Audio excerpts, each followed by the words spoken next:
coming and for giving excellent testimony.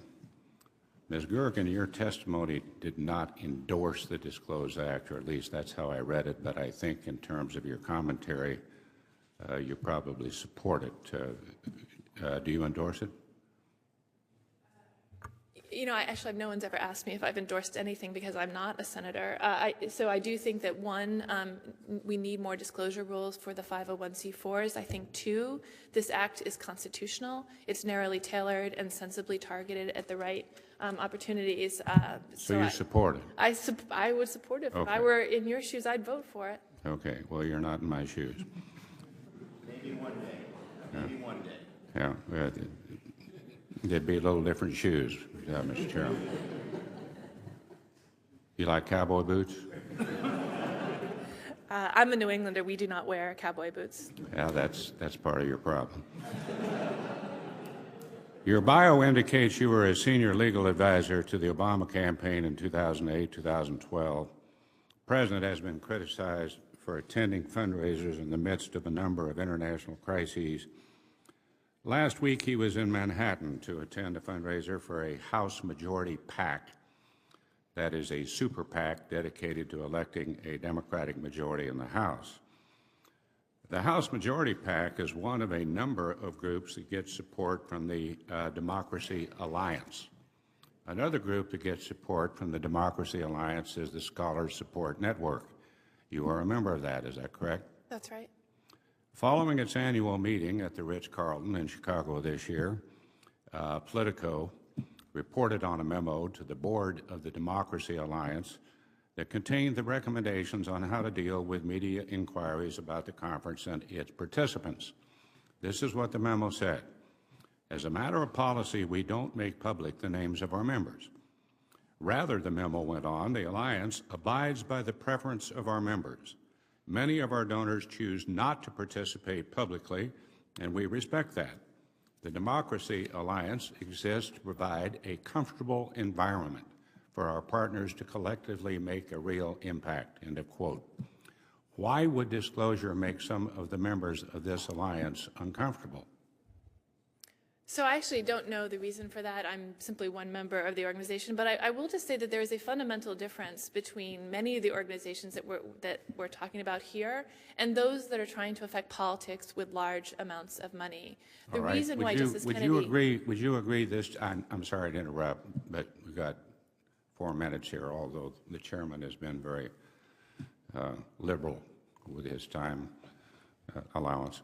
Do you agree this desire to remain comfortably anonymous should be respected? I will say that if you are trying to use large amounts of money to influence politics, then you should do exactly what Justice Scalia says, which is to have the civic courage to have your name publicly listed. And so I am in support of this bill, and if the Scholars Strategy Network started to try to influence politics with large quantities of money, I would be in favor of disclosure. Does the Scholar Support Network publicly disclose its donors?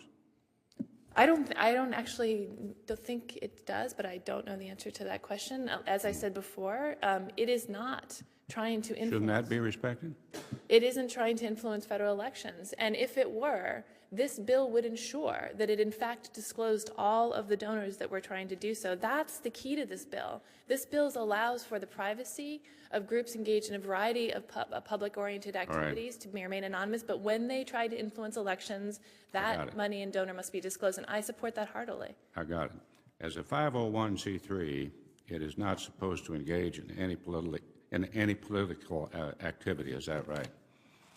A 501c3 there's a variety of requirements about 501c3s about what it means, but as a general matter, they're not supposed to. Well, how is it then that the Scholar Support Network has been supported by the Democracy Alliance, which stipulates that each organization it supports be politically active and progressive? So the Scholar Strategy Network is a very simple thing. It is designed to do something that academics are very bad at, which is to figure out how to convey their ideas to the broader public and to policymakers. You have thousands of universities across the country generating good idea after good idea by people who barely go outside during the day, who have never talked to a reporter, who've certainly never spoken to a senator, and have no idea how to convey their ideas in a broader way. That network is designed to take a bunch of people who are basically nerds and help them figure out how to convey their ideas to the real world. It's That's sort of a nerd network. It's a nerd network, but it is a policy-oriented network to get ideas that are already in the public arena to policymakers. That's a very... I have every confidence that the chairman of the committee sitting to my right gets calls a lot from nerds and all sorts of other people. I do, even in Kansas. University of Kansas, Kansas State, Wichita State University. We got a lot of nerds. And New England has nerds, don't they? I don't think there are any in Kansas. I can testify there are nerds in Kansas. What about the American Constitution Society? At the Chicago conference, it took credit for helping to make possible the Senate rule changes imposed by the majority leader that led to the confirmation of, quote, progressive judges to the D.C. Circuit. You have also been involved with the American Constitution Society, is that correct? Yes, I have.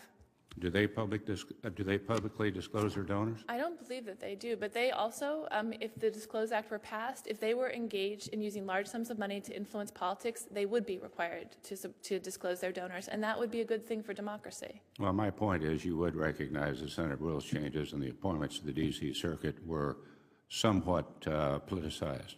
Would you agree with that? You know, in this world, almost everything is politicized, I suppose. I understand that. Would the Disclose Act apply to 501c3s?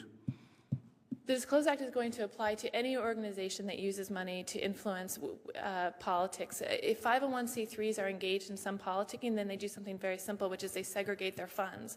This is a traditional strategy used by many organizations to keep separate these two kinds of donations. That means that donors, for example, who want to support the American Constitution Society's general activities can give money without having to go to politics. But if they want ACS to use that money to influence politics, to influence the election system, then they have to have a segregated fund. That's a very simple, it's a simple and elegant solution to the kind of problem that you're describing here. I don't know.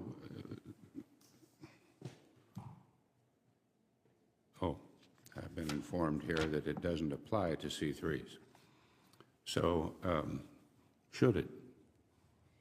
So this goes back to if a 501c3 would like to start to influence, to do the things that are outside the usual ambit, and it starts to take in large quantities of money that are going to be used to influence elections, then it's going to have to disclose those activities. It would pull its side outside of 501c3s. They become 501c4s, presumably.